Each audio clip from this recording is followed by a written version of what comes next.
cashed the whole thing. What's that? Well, the news said,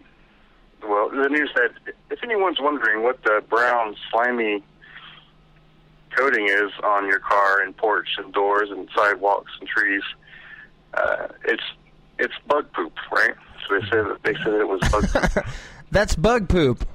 And yeah, nothing to worry about. Bug poop. They want us to believe, hey, there's bug poop on your, for the first time in the history of Dallas, this year we happen to have bug poop for all you new movers.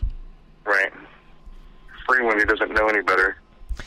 Yeah, so out of all these years, they're just now going to throw down bug poop as one of the benefits to moving to Dallas? I don't know what's going on in Dallas. It's been pretty weird. I've been seeing a lot of chemtrail action in the skies over Dallas, and just a lot of really, really strange things going on. How long have you been there in Dallas now? About 2 years now, 2.5 years almost. So you've had enough time to see how strange the people are and how often they crop dust in the clouds.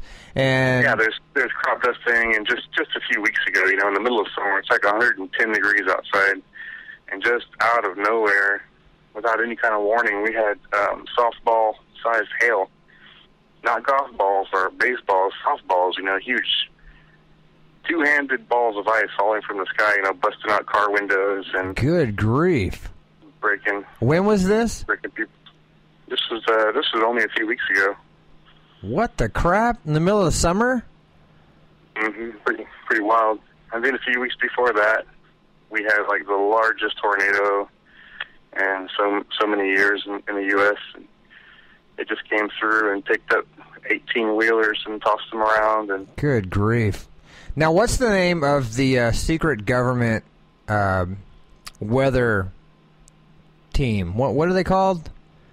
They're called, it's not HARP, it's something else, right? Well, there's HARP, but HARP doesn't take any claim to weather modification. Okay. Weather modification is a real thing, and it's not, it used to be considered a conspiracy, but weather modification is just, regular business as usual these days. So they're actually trying, they're actually... Instead of chemtrails, they call it cloud seeding, and instead of... instead of, what do they call it? They used to call it back before it was legal. They called it something else, and right. If you mentioned it, you would just be considered a conspiracy theorist nut or something. Right, a witch. They're going to burn you at the stake. So right. when it's hot, they try to make it rain, and when it's cold, they try to make it hotter. Well, it's climate control, I guess. They're trying to shield the lower atmosphere from the heavy UV rays, any kind of radiation. Why? What have humans jacked up the planet? Well, has a certain side of the elephant donkey teeter-totter decided that humans have jacked up the planet so bad that we have to have cloud seeding now? I don't think so. Most of the considered credible sources of science, meteorologists and military, like naval, and what the Navy thinks, and everybody else. If they really are put to the record, they always say that man-made climate change only accounts for a small percentage of the overall global climate change. Right. So they don't really think it's CO2 gases from SUVs. Well, it's CO2. I mean, I've heard claims that all the way to cars creating too much of the CO2 to like the fumes and gases that cow turds put out that are actually ruining the ozone of the planet. But I'm like, what about the dinosaurs, What about the cavemen that had dinosaur-sized craps? Yeah. Well, it happened then, too. I mean, there was the Ice Age. Can you imagine the look on a caveman's face dropping a turd back in the day? That's what gave them all that white. That's probably what killed everybody off in the first place. They had heart attacks after having dinosaur-sized craps. Mm-hmm. Yeah. They figured out how to make fire, and then they farted near a fire, and then they figured out how to make fire torches, and then we had war. They came, it'd be funny if we had one, like a caveman come back from back in the day and say, you guys are all idiots. It was It wasn't an asteroid. We all freaking farted around the campfires and killed each other off. You ever seen a dinosaur fart fire? No. Yeah. The flame is blue. What's up with that? That thing burns hot, man. We're not all bald-headed for nothing.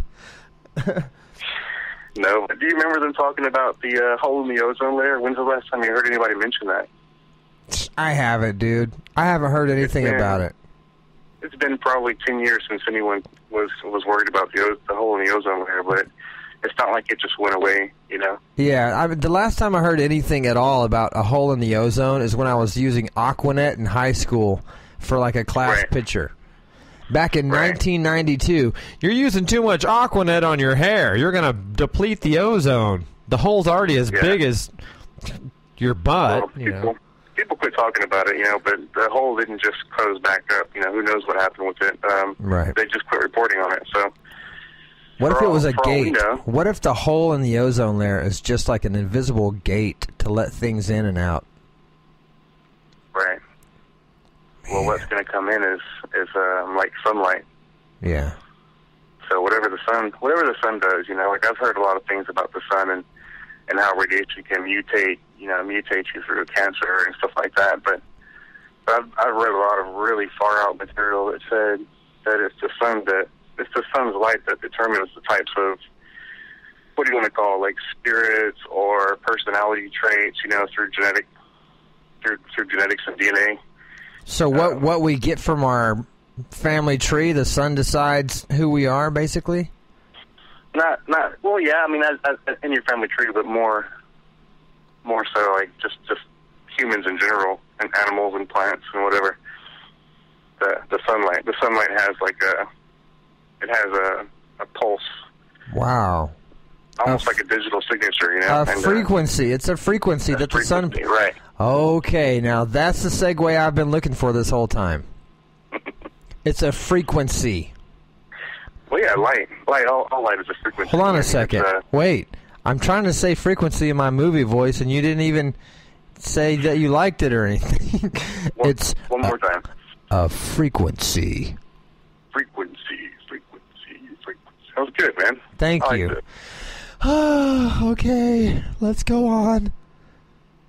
I'm gonna introduce you to the show, okay? Because we're obviously recording, so I'm gonna introduce who you are to me. Okay. You're gonna introduce who I am to you? No, I'm going to introduce who you are to the story, but to the world. Oh, okay. Okay. Hello, world.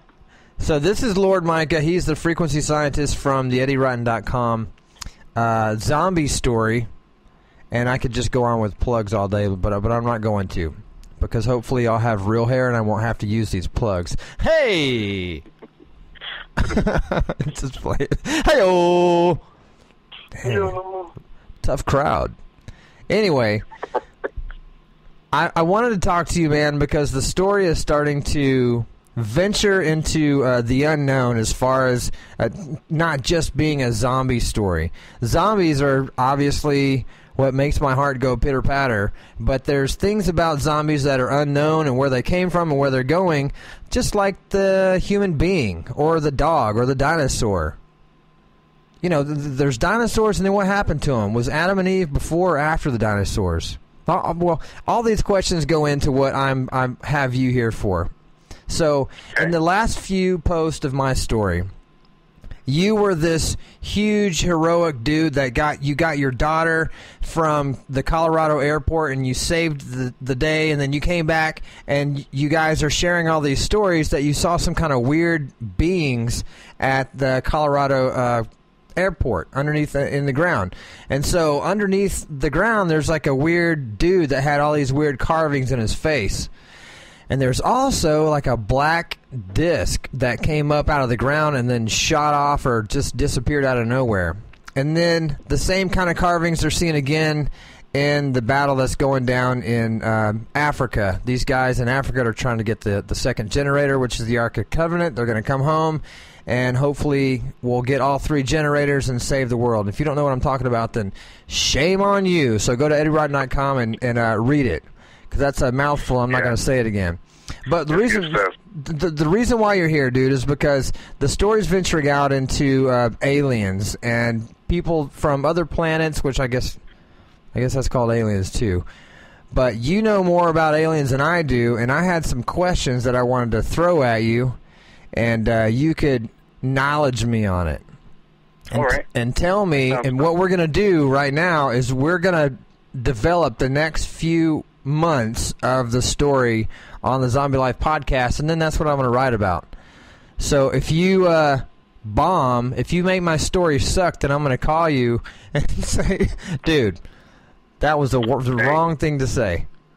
Well, as long as you keep doing the truth, you know, as we know it, and incorporating it into the blog, it won't suck, man, because the truth is crazy enough. The truth is crazy enough. I'm going to have that on my tombstone. I'm going to end it with bitches. Truth, bitches.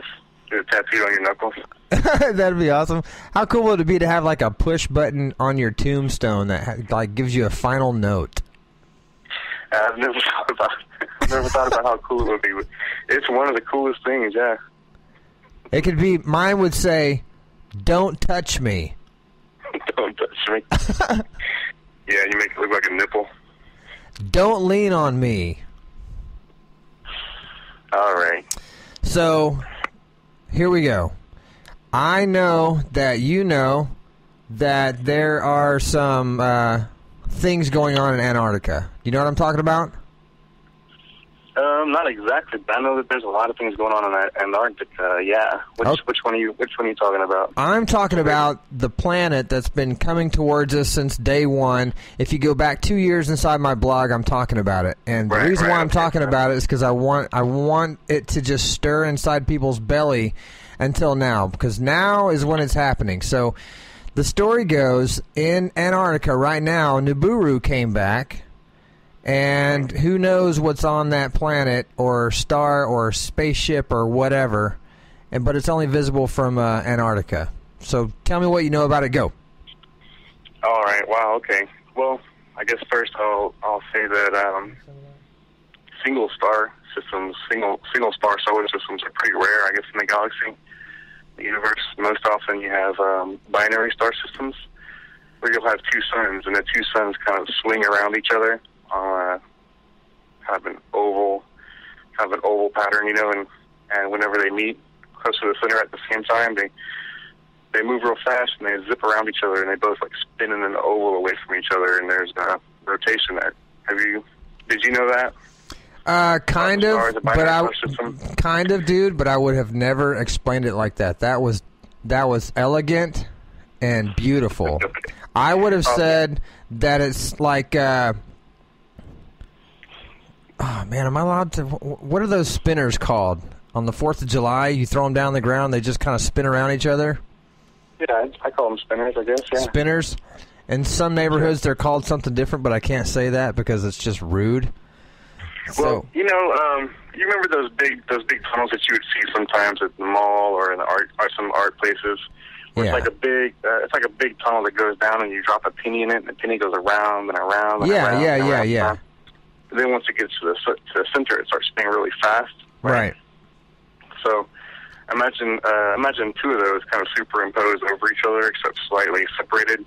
Okay. And dropping a penny in each one, and each penny kind of spins around and around and around. And anyways, whenever they meet, there's more gravitational friction, right? So the two stars kind of swing around each other, and each star has different planets on and around it. Wow. And occasionally in the universe, the planets collide, which is kind of what they think happened with our asteroid belt. So they think that Niburu is going to hit the planet Earth? Well, because dude, the videos that I've seen, I don't mean to interrupt, the videos that I've seen on YouTube, that thing is huge. You know, it's like the moon or bigger. Yeah. Well, I'm not sure. First thing, man, with all the research that I've done, there's a lot of crap on the internet. You know, it's really hard to tell if you're going down some rabbit hole, or if you're looking at something that's real and